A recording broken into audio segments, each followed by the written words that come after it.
নমস্কার বন্ধুরা, কেমন আছেন আপনারা সবাই? আশা করছি আপনারা যে যেখানেই আছেন সুস্থ আছেন, ভালো আছেন। অন্যান্য দিনের মতো আজকেও কিছু ছোট ছোট টিপস আপনাদের সঙ্গে শেয়ার করব। আশা করছি টিপসগুলি যদি অ্যাপ্লাই করেন আপনাদের প্রত্যেক দিনের কাজগুলো অনেকটাই সহজ হবে। সেই সঙ্গে আমরা মহিলারা নিজেদের জন্যও কিছুটা হলেও সময় বাঁচাতে পারবো। এমনই কিছু ছোট ছোট অসাধারণ টিপস শেয়ার করব আপনাদের সঙ্গে। ভালো যদি লেগে থাকে টিপসগুলি, অবশ্যই আপনারাও ট্রাই করে দেখবেন। আমাদের বাড়িতে যে এই ধরনের টুথপেস্টের খালি প্যাকেটগুলো থাকে, টুথপেস্ট শেষ হয়ে গেলে এই প্যাকেটগুলোকে কিন্তু আমরা বেকার ভাবি আর এগুলোকে ডাস্টবিনে ফেলে দিই। তাই টুথপেস্ট শেষ হয়ে গেলেও এই খালি প্যাকেটগুলোকে ফেলবেন না। এখানে দেখুন আমি একটি কাঁচি নিয়ে নিয়েছি। কি করছি, কাঁচির সাহায্যে ছোট সরু সরু করে কেটে নিচ্ছি। পুরো টুথপেস্টের প্যাকেটটাকে আমাদের কিন্তু এইভাবে সরু সরু করে কেটে নিতে হবে। এই দেখুন, এর মধ্যে প্যাকেটের গায়ে যে সামান্য পরিমাণে একটু টুথপেস্ট লেগে থাকে না, সেটাকেই কিন্তু আমরা কাজে লাগাতে পারি। এতে আমাদের অনেকটা টাকা পয়সা খরচা হওয়ার হাত থেকে বেঁচে যাবে। পুরোটাই কেটে নিলাম। এবার একটি পাত্র নিয়ে নেব। পাত্রের মধ্যে আমি নিয়ে নিচ্ছি এই টুথপেস্টের খালি প্যাকেটটাকে। এর মধ্যে আমি দিয়ে দেব বেশ কিছুটা পরিমাণ জল। আর জল দিয়ে কিছু সময়ের জন্য একটু ভিজিয়ে রাখলে যে টুথপেস্টগুলো আছে প্যাকেটের গায়ে, সেটা কিন্তু বের হয়ে যাবে। বা সময় না থাকলে সঙ্গে সঙ্গে কষলে নিন। এই দেখুন, জলের কালার চেঞ্জ হয়ে গেছে। যে সামান্য টুথপেস্ট ছিল সেটা আমাদের বের হয়ে গেছে। এবার আমরা এটার সাহায্যে খুব সহজেই কিন্তু আমাদের অনেকটা টাকা পয়সা বাঁচিয়ে ফেলতে পারি। আমাদের বাড়িতে যে বেসিন থাকে সেটা নোংরা হয়, এটার সাহায্যে আমরা পরিষ্কার করতে পারি। কোনো রকম লিকুইড কিনতে হবে না। আয়না পরিষ্কার করা যায় খুব সহজেই এটার সাহায্যে। এমনকি যেখানে হয়তো আমরা মাছ কাটি বা মাংস টাংস ধুই, দেখা যায় মাছি ঘুরতে থাকে। সেই মাছি যাতে না ওড়ে সেই জায়গাটা একটু স্প্রে করে মুছে দিলেই দেখবেন সেই জায়গার এর গন্ধে মাছি আসবে না। প্রেশার কুকারের গার্ডারে আপনারা কখনো এইভাবে রাবার ব্যান্ড লাগিয়ে দেখেছেন? কেন আমরা প্রেশার কুকারের গার্ডারে রাবার ব্যান্ড লাগাবো, চলুন তাহলে দেখে নিই। এখানে আমি দুটো রাবার ব্যান্ড নিয়ে নিয়েছি। দুটো রাবার ব্যান্ড কি করব, এই যে এইভাবে গিট দিয়ে আমাদের প্রেশার কুকারের যে রাবার আছে তার মধ্যে লাগিয়ে নিতে হবে। তাহলেই কিন্তু আমাদের অনেক বড় সমস্যার সমাধান হতে পারে। কিভাবে, চলুন দেখে নিই। অনেক সময় আমরা যখন রান্নাবাড়ি করতে যাই হঠাৎ করে দেখা যায় সিটি উঠছে না, সেই সঙ্গে ঢাকনার থেকে খাবারটা বের হয়ে যাচ্ছে। রাবার ঢেলা হয়ে যাওয়ার কারণে অনেক সময় এরকম দেখা দেয়, কিন্তু সেই মুহূর্তে হয়তো রান্না করছি, বাজারে যাওয়া বা মার্কেটে যাওয়ার সময় নেই। তখন আপনারা এইভাবে নর্মাল যে সরু রাবার ব্যান্ডগুলো হয়, প্রেশার কুকারের রাবারটাকে খুলে এইভাবে রাবার ব্যান্ড দুটো লাগিয়ে নিন। তখনের মতো কাজ আপনারা করে নিতে পারবেন। সিটি আরামসে উঠবে। তারপর যখন আপনাদের সময় হবে তখন আপনারা বাজারে নিয়ে গিয়ে রাবারটাকে চেঞ্জ করে আনবেন। আর যখন আপনারা খাবারটা রান্না করবেন, এই যে গার্ডারটা আমরা লাগিয়েছি, সেই গার্ডারটাকে আমাদের এইভাবে টেনে বাইরের দিকটা বের করে দিতে হবে। তাহলে রাবারের যে ক্ষতিকর পদার্থটা সেটা কিন্তু খাবারের মধ্যেও যাবে না। তাই এমার্জেন্সির সময় এই ছোট্ট কাজটি কিন্তু আপনারা করে দেখতে পারেন। আশা করছি আপনাদের কাজটা সুবিধা দেবে। আমাদের বাড়িতে যাদের ছোট বাচ্চা থাকে, অনেক সময় বাচ্চারা কি করে, নেল পালিশ দিয়ে এইভাবে দেয়ালে, ফার্নিচারে নানা রকম লেখালেখি করতে থাকে। বাচ্চাদের সব সময় আমরা বকাঝকা করতে পারি না। আর এই ফার্নিচার থেকে নেল পালিশ তুলতে গেলে অনেকটা সময় ধরে ঘষাঘষি করতে লাগে। অনেকটা সময় ধরে ঘষাঘষি করলে ফার্নিচারটাও কিন্তু নষ্ট হয়ে যায়। আর আমাদের হাতে অনেক সময় সময়ও থাকে না, তাই খুব দ্রুত তাড়াতাড়ি তুলতে পারবেন। অনেক সময় আমাদের বাড়িতে নেল রিমুভার থাকে না। যদি নেল রিমুভার না থাকে, আমাদের প্রত্যেকের বাড়িতেই কিন্তু পারফিউম বা সেন্ট থাকে। এখানে দেখুন আমি একটু পারফিউম স্প্রে করে নিয়েছি। যেহেতু এর মধ্যে স্প্রিট দেওয়া থাকে, স্প্রিটের কারণে দেখুন কত সহজে নেল পালিশটা সেকেন্ডের মধ্যেই উঠে যাচ্ছে। তাই নেল রিমুভার যদি না থাকে, এইভাবে আপনারা খুব দ্রুত তাড়াতাড়ি কিন্তু যে কোনো জায়গার থেকে নেল পালিশকে তুলে ফেলতে পারেন। এমনকি আপনাদের সময়ও বেঁচে যাবে, খাটনিও করতে হবে না, আর জায়গাটাও কিন্তু নষ্ট হবে না। আমাদের বাড়িতে এরকম ধরনের অনেক ছবি থাকে। দেখা যায় অনেক ছোট বাচ্চাদের বা আমাদের বড়দের কি হয়, এই ছবিগুলোকে এইভাবে রেখে দিলে না ধুলো ময়লা পড়ে, কিছুদিন পর আমাদের ছবিগুলো নষ্ট হয়ে যায়। তাই ছবি নষ্ট হবে না যদি আপনারা ছোট্ট একটি কাজ করতে পারেন। অনেক সময় কি হয়, দোকানে নিয়ে গিয়ে লেমিনেশন করা হয় না, তাই আমাদের প্রত্যেকের বাড়িতেই সেলুটেপ থাকে। এখানে দেখুন আমি সেলুটেপ নিয়ে নিয়েছি। কি করব, সেলুটেপটাকে এইভাবে সমান করে ছবির ওপরে এইভাবে আমাদের লাগিয়ে নিতে হবে। এইভাবে সমান করে ছবির ওপরে সামনের দিকে পেছন দিক দিয়ে লাগিয়ে নিচ্ছি। এতে কি হবে, ছবিতে ধুলো ময়লা নোংরা কিচ্ছু পড়বে না, আর আমাদের ছবিটা অনেক দিন পর্যন্ত ভালো থাকবে। একদম লেমিনেশনের মতো হয়ে যাবে দোকানের। এই দেখুন, এবার যে বাড়তি যে সেলুটেপটা রয়েছে সেটাকে আমি কাঁচি দিয়ে এইভাবে কেটে দিচ্ছি। এইভাবে ছবি কিন্তু নষ্ট হয় না, বাড়িতেই আপনারা খুব সুন্দর সুরক্ষিতভাবে রাখতে পারেন। গ্যাস আমরা কম বেশি প্রত্যেকেই ব্যবহার করি। গ্যাস সিলিন্ডার শেষ হয়ে গেলে তখন আমরা কি করি, নতুন গ্যাস সিলিন্ডার লাগাই। অনেক সময় কি হয়, গ্যাস সিলিন্ডারের ক্যাপটা খুলতে গেলে আমাদের অনেকটা শক্তি প্রেশারের প্রয়োজন পড়ে। কোনো রকম শক্তি বা প্রেশারের প্রয়োজন পড়বে না, খুব দ্রুত তাড়াতাড়ি গ্যাস সিলিন্ডারের ক্যাপ খুলে ফেলতে পারবেন একটি নেল কাটারের সাহায্যে। নেল কাটারের ভেতরের অংশটাকে আপনারা খুলে নিন। সবার প্রথমে এই যে গ্যাস সিলিন্ডারের ক্যাপে ওপরে যে প্লাস্টিক থাকে, সেই প্লাস্টিকটাকে আমি এইভাবে খুলে সবার প্রথমে এটাকে এইভাবে ছাড়িয়ে নিচ্ছি। তারপর আমরা কি করব, এই যে কোনো রকম দড়ি ধরে টানাটানি করার প্রয়োজন পড়বে না। এইভাবে আমরা গ্যাস সিলিন্ডারের ক্যাপের আংটায় এইভাবে কি করব, নেল কাটারটাকে ঢুকিয়ে নিলাম, তাহলে আংটাটা ঢেলা হয়ে যাবে। তারপর ওপর থেকে আমরা হালকা করে একটু জাস্ট টান দেব, তাহলেই কিন্তু খুব সহজেই আমরা খুলে ফেলতে পারবো। এই দেখুন, শক্তি প্রেশার কিচ্ছু লাগলো না। ভালো লাগলে ট্রাই করে দেখবেন। আমাদের বাড়িতে এই ধরনের কিন্তু অনেক কন্টেনার থাকে, কৌটো থাকে। এই ধরনের কন্টেনার কৌটোগুলো আমরা কিন্তু অনেক কাজে ব্যবহার করতে পারি। এখানে কি কাজে ব্যবহার করব চলুন দেখে নিই। সবার প্রথমে এখানে আমি একটি কাঁটা চামচ নিয়েছি। কাঁটা চামচের মধ্যে ছোট ছোট করে আমি এইভাবে অনেকগুলো ছিদ্র করে নিচ্ছি। এইভাবে আমাদের ছোট ছোট করে অনেকগুলো ছিদ্র করে নিতে হবে। তারপর এর মধ্যে আমরা কিছু জিনিস ব্যবহার করব। কন্টেনারের চার সাইডে আমি ঘুরিয়ে এইভাবে ছিদ্র করে নিলাম। এবার এই কন্টেনারের মধ্যে আমি যে জিনিসটা সবার প্রথমে দিচ্ছি সেটা হলো নুন।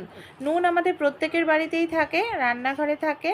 এখানে আমি 2 চামচ পরিমাণ মতো নুন দিয়ে দিলাম। তারপর এখানে আমি নিয়ে নিচ্ছি শ্যাম্পু। যে কোনো সুগন্ধিত শ্যাম্পু এখানে আপনারা দিয়ে দেবেন।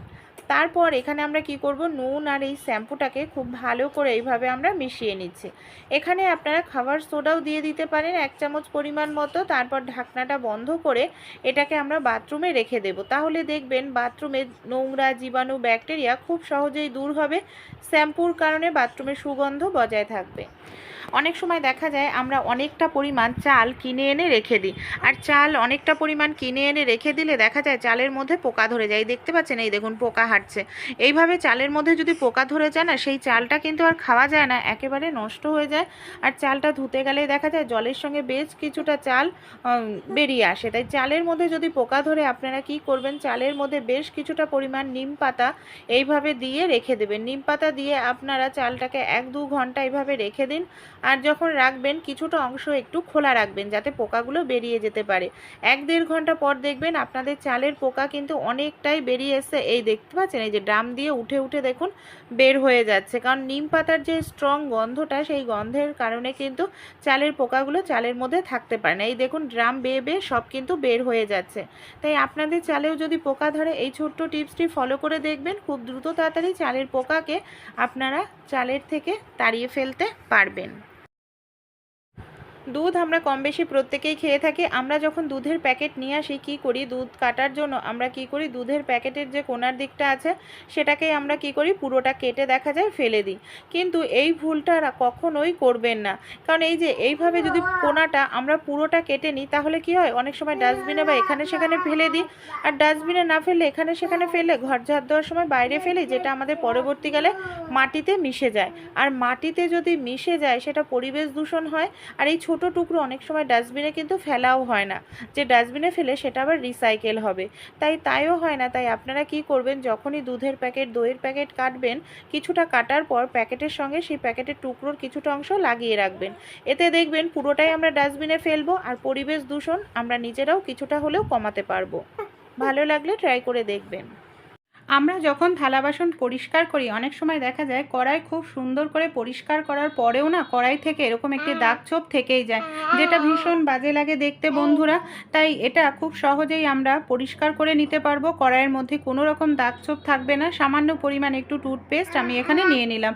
যে কোনো সাদা কালারের টুথপেস্ট নিয়ে সামান্য একটু জল নিয়ে নেবেন। তারপর একটি স্টিলের কসবাইট দিয়ে আপনারা যদি এইভাবে একটু ডলে নিতে পারেন, যে কড়াইয়ের মধ্যে একটা দাগ থেকে যায় না, একটা হলদেটে বা কিরকম একটা দাগ, সেই দাগটা দেখবেন উঠে একেবারে পরিষ্কার হয়ে গেছে। আর আপনাদের কড়াইটা একদম সাদা ধবধবে হয়ে যাবে। কয়েক সেকেন্ড একটুখানি আপনাদের ডলতে হবে। এবার আমি নর্মাল জল দিয়ে আমি কড়াইটাকে ধুয়ে আপনাদের দেখাচ্ছি যে কতটা সুন্দর পরিষ্কার হলো। দেখুন এখন কিন্তু আর কোনো রকম দাগ ছোপ নেই। ভালো লাগলে এই ছোট্ট আইডিয়াটি অবশ্যই কিন্তু আপনারাও ট্রাই করে দেখবেন।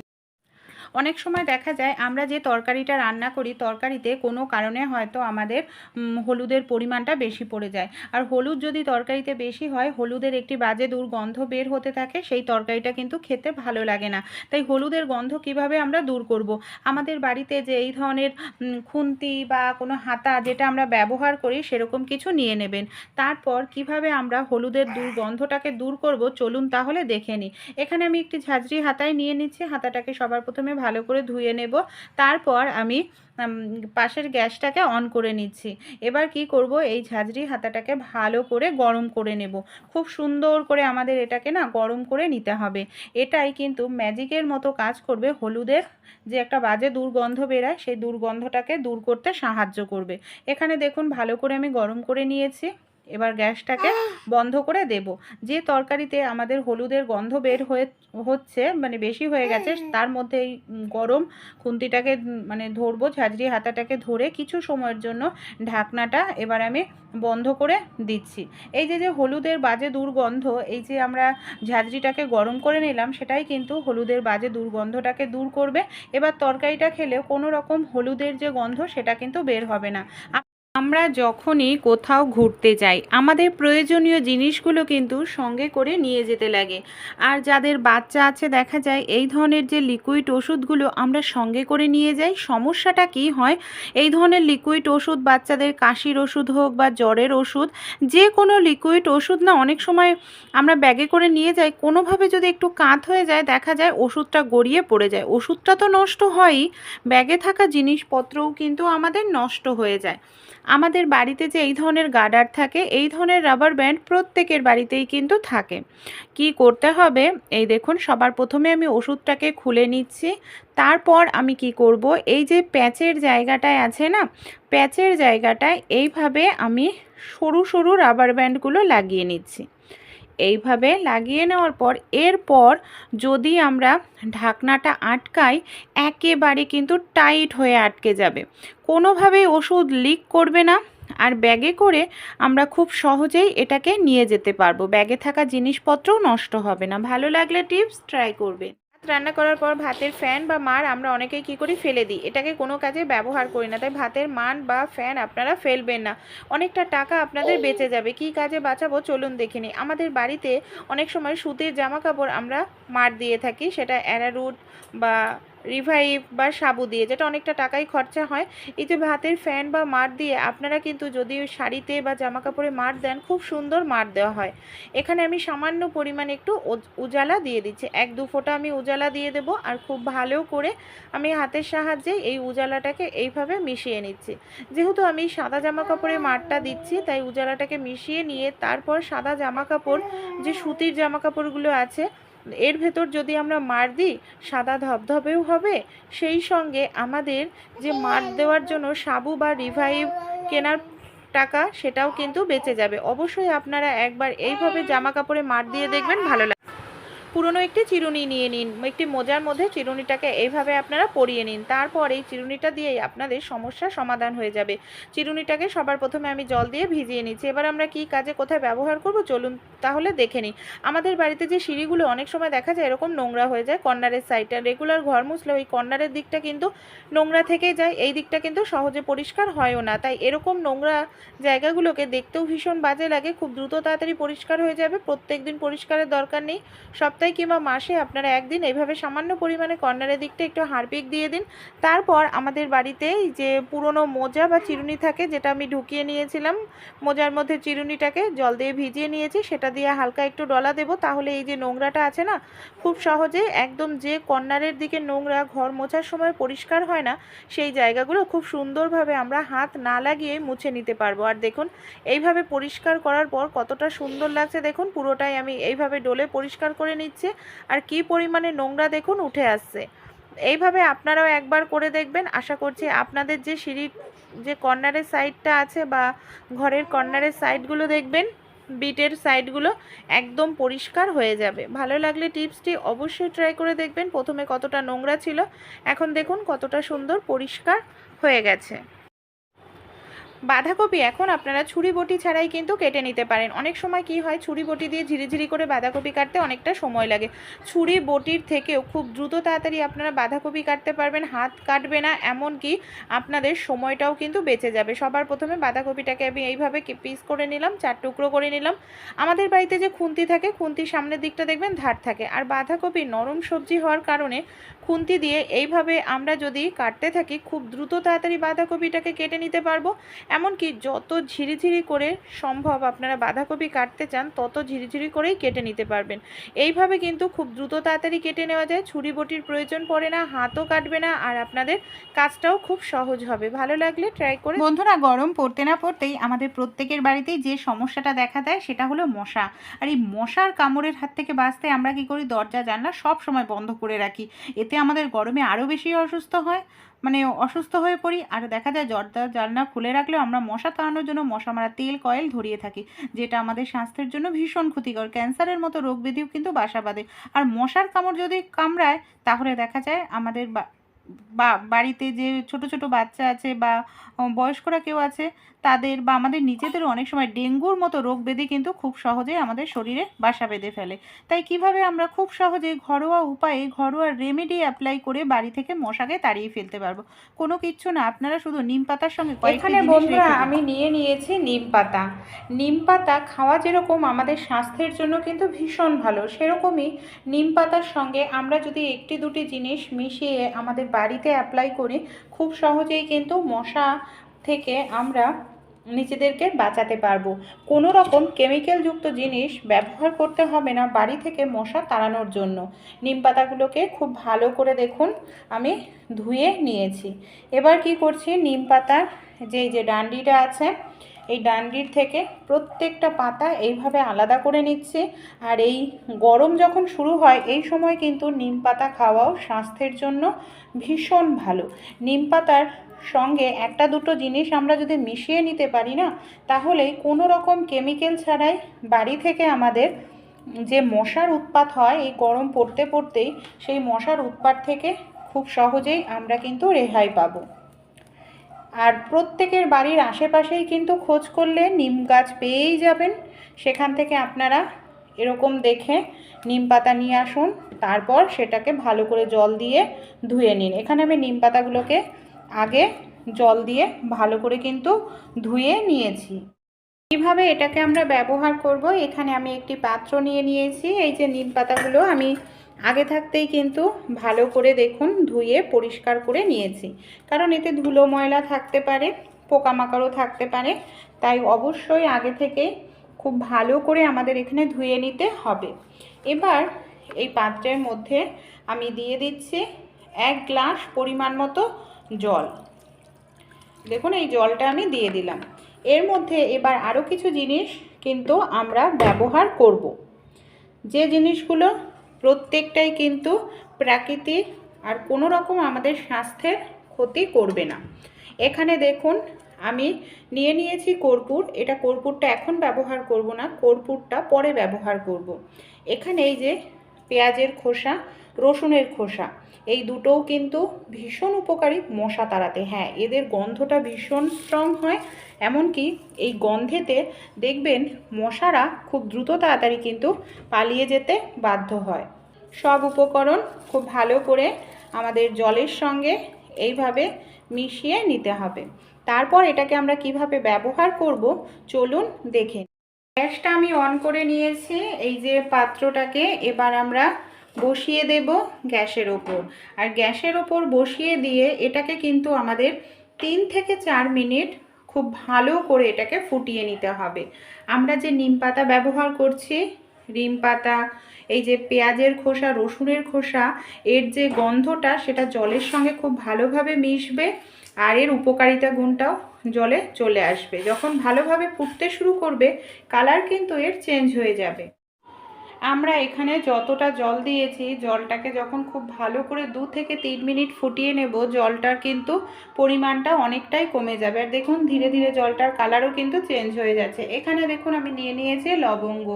লবঙ্গর মশা তাড়াতে কিন্তু ভীষণ সাহায্য করে।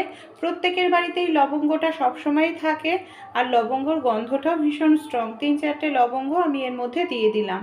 লবঙ্গ দিয়েও আবার আমি 3 থেকে 4 মিনিট খুব ভালো করে এটাকে ফুটিয়ে নেব। যত ফোটানো হবে তত এই যে জলের কালারটাও চেঞ্জ হবে, আর এর থেকে স্ট্রং একটি গন্ধ কিন্তু বের হতে থাকবে। যখন খুব ভালোভাবে ফুটে উঠবে, জল আরও গাঢ় হয়ে যাবে, তখনই আমাদের বুঝতে হবে এটা পুরোপুরি রেডি হয়ে গেছে।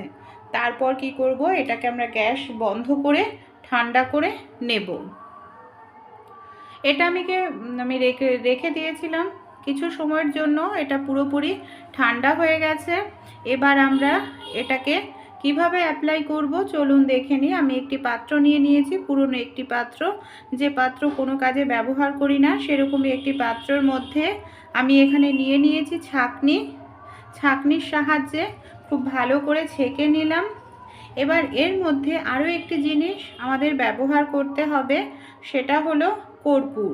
এখানে দেখুন আমি কর্পূর নিয়ে নিয়েছি। এবার কি করব, বেশ কিছুটা কর্পূর নিয়ে আমি এখানে গুঁড়ো করে নেব। কর্পূর ঘরের নেগেটিভ এনার্জি দূর করতে ভীষণ সাহায্য করে, পজিটিভ এনার্জি নিয়ে আসে। সেই সঙ্গে কিন্তু মশা তাড়াতে কর্পূর ভীষণ উপকারী ভূমিকা পালন করে। কর্পূরটা দিয়েও খুব ভালো করে আমাদের মিশিয়ে নিতে হবে। এমনকি কিছু সময়ের জন্য কিন্তু এটাকে রেখে দিতে লাগবে। কর্পূরটা দিয়েও আমি এই মিশ্রণটাকে কিছু সময়ের জন্যই এইভাবে রেখে দেব, যাতে কর্পূরটা খুব ভালোভাবে মিশে যায় মিশ্রণের সঙ্গে। আমি 10 মিনিট রেখে দিয়েছিলাম, তাতেই কিন্তু খুব ভালোভাবে মিশে গেছে। আর দেখুন যে উপকরণগুলো এখানে আমরা ব্যবহার করছি, প্রত্যেকটা উপকরণই কিন্তু প্রাকৃতিক। আর যেটা মশা তাড়াতে, এখানে আমি নিয়ে নিয়েছি একটি স্প্রে বোতল। এই ধরনের যে আমাদের বাড়িতে স্প্রে বোতল থাকে, এই ধরনের স্প্রে বোতল নিয়ে নিতে হবে। তার মধ্যে আমাদের এই মিশ্রণটাকে ভরে নিতে হবে। এই দেখুন আমি এই মিশ্রণটাকে ভরে নিলাম। এবার ঢাকনাটা বন্ধ করে দিচ্ছি।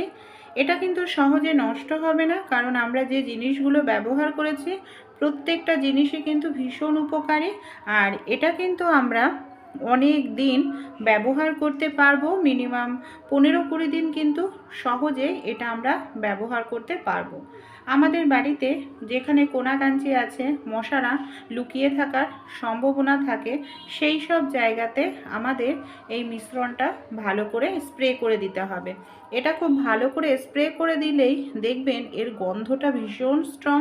এমনকি দরজার মধ্যেও আপনারা স্প্রে করে দেবেন, তাহলে দেখবেন দরজা দিয়েও কিন্তু আর সহজে ঢুকতে পারবে না। এই দেখুন আমি এটাকে এইভাবে স্প্রে করে দিচ্ছি দরজায় বা জানলার পর্দাতে, জানলার মধ্যে, যাতে এটা সহজে কোনোভাবেই ঢুকতে না পারে মশা। কারণ এর গন্ধটা ভীষণ স্ট্রং, আর গন্ধের কারণেই কিন্তু শুকনো লঙ্কার তরকারি খেলে আমাদের অনেকেরই দেখা যায় গলাপুক জ্বালা করে, গ্যাস অম্বল হয়ে যায়। তাই শুকনো লঙ্কার তরকারি খেলে গ্যাস অম্বলও হবে না, গলাপুক জ্বালাও করবে না, আপনারা যদি ছোট্ট এই টিপসটি একবার ফলো করেন। কারণ শুকনো লঙ্কা তরকারিতে দিলে অনেক সময় দেখা যায় তরকারির কালারটা ভালো হয়, এর জন্য কিন্তু আমরা শুকনো লঙ্কা দিয়ে থাকি। তাই কি করবেন, যখন আপনারা ভাত রান্না করবেন, এই দেখুন ভাত রান্না করার সময় যে কাজটি আমাদের করতে হবে, ভাতের হাঁড়ির ওপর এই ধরনের কোনো স্ট্যান্ড নিয়ে নিন। রুটি মানে ছ্যাঁকার যে স্ট্যান্ডগুলো হয় সেটাও নিতে পারেন। চা ছাঁকনির ওপরে শুকনো লঙ্কাগুলোকে কয়েক সেকেন্ডের জন্য একটু ভাপ দিয়ে নিন।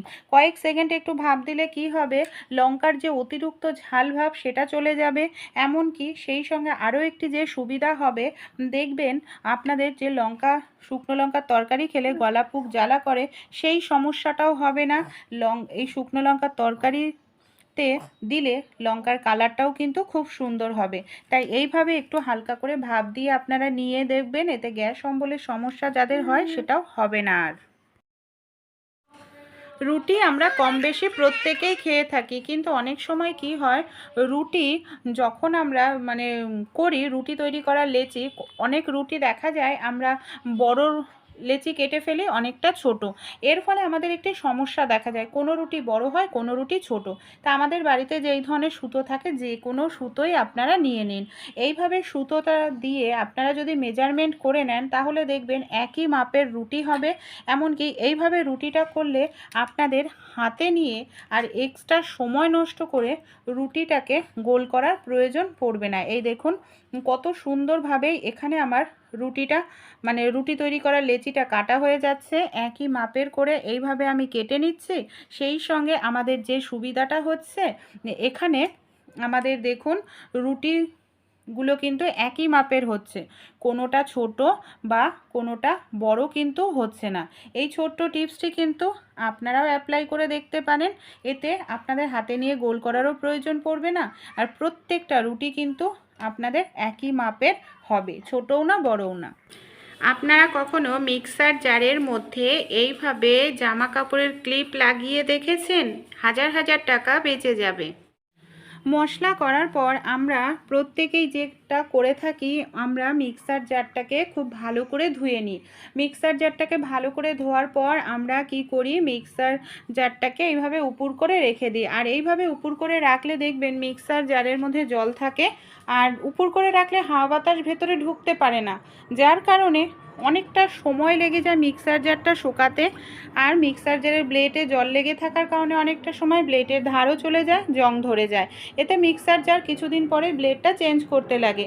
তাই জামা কাপড়ের ক্লিপ 3টে নিয়ে নেবেন, মিক্সার জারে 3 দিকে লাগিয়ে এইভাবে উপুর করে রাখলে দেখবেন খুব দ্রুত তাড়াতাড়ি মিক্সার জারের যে ব্লেডটায় জল থাকে সেটা শুকিয়ে যাবে, ব্লেডটার ধারও ঠিক থাকবে, কিছুদিন পর পর ব্লেড চেঞ্জ করতে হবে না। রুটি আমরা কম বেশি প্রত্যেকেই খেয়ে থাকি। অনেক সময় দেখা যায় রুটি বেলার সময় আমরা কি করি, হাত দিয়ে আটা নিই বারবার। আটার কৌটোতে ডাইরেক্ট যদি বারবার আমরা হাত দিই অনেক সময় আটা নষ্টও হয়ে যায়, অনেক সময় বারবার অনেকটা পরিমাণ আটাও আমরা দেখা যায় রুটি বেলার সময় ইউজ করি। এতে জায়গাটাও নোংরা হয়, এমনকি রুটিতেও বেশি পরিমাণে আটা দিয়ে যদি বেলা হয় সেই রুটি খেলেও কিন্তু গ্যাস অম্বল হয়। তাই একটি চা ছাঁকনি নিয়ে নেবেন। চা ছাঁকনির মধ্যে আপনারা 1 চামচ পরিমাণ যদি আটা নিয়ে এইভাবে রুটিটা বেলেন তাহলে দেখবেন যেখানে বসেই আপনারা রুটিটা বেলছেন বা দাঁড়িয়ে বেলছেন সেই জায়গাটা কিন্তু নোংরা হবে না। এমনকি অতিরিক্ত যে রুটি বেলার সময় আটা ব্যবহার করা হয় সেটাও কিন্তু কম হবে। আপনারা যদি 1 চামচ নেন দেখবেন 1 চামচের মধ্যেই খুব সুন্দরভাবে আপনাদের রুটিটা বেলা হয়ে যাবে। আর চা ছাঁকনি দিয়ে আটাটা যদি নিয়ে আপনারা বেলেন, সব জায়গায় রুটির লেচির মধ্যে আটাটা লাগবে। এমনকি আর প্রয়োজনেও আপনাদের আটা ব্যবহার করতে লাগবে না, আটার কৌটোতেও বারবার হাত দেওয়ার দরকার পড়বে না। দেখুন ওই সামান্য 1 চামচ আটা দিয়ে আমি কত সুন্দরভাবে রুটিটা এখানে বেলে নিলাম, জায়গাটাও পরিষ্কার আর রুটিটাও বেলা হয়ে গেল। চাকি ছাড়াই আপনারা খুব দ্রুত তাড়াতাড়ি লুচি বেলে নিতে পারবেন। এখানে আমি একটি প্লেট নিয়ে নিয়েছি। আমাদের বাড়িতে যে এই ধরনের প্লেট থাকে, ছোট বা বড়, থালাও নিতে পারেন। ঠিক মাঝখানটায় লুচি তৈরি করা লেচিটাকে রেখে ওপর থেকে আরও একটি প্লেট দিয়ে এইভাবে হালকা করে চাপ দিলে, 1 থেকে 2 বার চাপ দিলেই বেলন চাকি ছাড়াই খুব দ্রুত তাড়াতাড়ি আপনারা লুচি বেলে নিতে পারবেন। যদি রুটি বেলতে চান একটি বড় থালা নিয়ে নেবেন, খুব সুন্দরভাবেই লুচি কিংবা রুটি বেলে নেওয়া যায়, বেলন চাকির প্রয়োজন পড়ে না। ভালো লাগলে টিপসটি ট্রাই করবেন। আমাদের বাড়িতে এই ধরনের অনেক পুরনো দেখা যায় যে গ্রেটার থাকে, যে গ্রেটারগুলো পুরনো হয়ে গেছে, জং ধরে গেছে, ব্যবহার করি না। এই ধরনের গ্রেটারই এমার্জেন্সির সময় আমরা কাজে লাগাতে পারি। গ্রেটারটাকে আমি এইভাবে কসবাইট গ্রেটারের মধ্যে খুব ভালো করে দেখুন গার্ডারের সাহায্যে আটকে নিয়েছি। অনেক সময় সবজি মাছ কাটতে গিয়ে হাত কেটে যায়, ডাইরেক্ট সাবানে হাত দিয়ে আমরা বাসন মাজতে পারি না, তখন এইভাবে গ্রেটারের মধ্যে আমরা যদি একটি কসবাইট এইভাবে আটকে নিই তাহলে সাবানে হাত না লাগিয়ে খুব সহজেই থালা, বাটি, গ্লাস এগুলোকে আমরা মেজে নিতে পারবো। এইভাবে আপনারা খুব সহজেই বাসন মেজে নিতে পারবেন, গ্রেটারটাও কাজে লেগে যাবে আর বাসনও কিন্তু আপনাদের পরিষ্কার হবে, সাবান আপনাদের হাতে লাগবে না। বাসন ধুয়ে আমি দেখাচ্ছি, দেখুন কত সুন্দর পরিষ্কার হলো। ভালো লাগলে আইডিয়াটি এমার্জেন্সি সময় আপনারাও ট্রাই করে কিন্তু দেখবেন।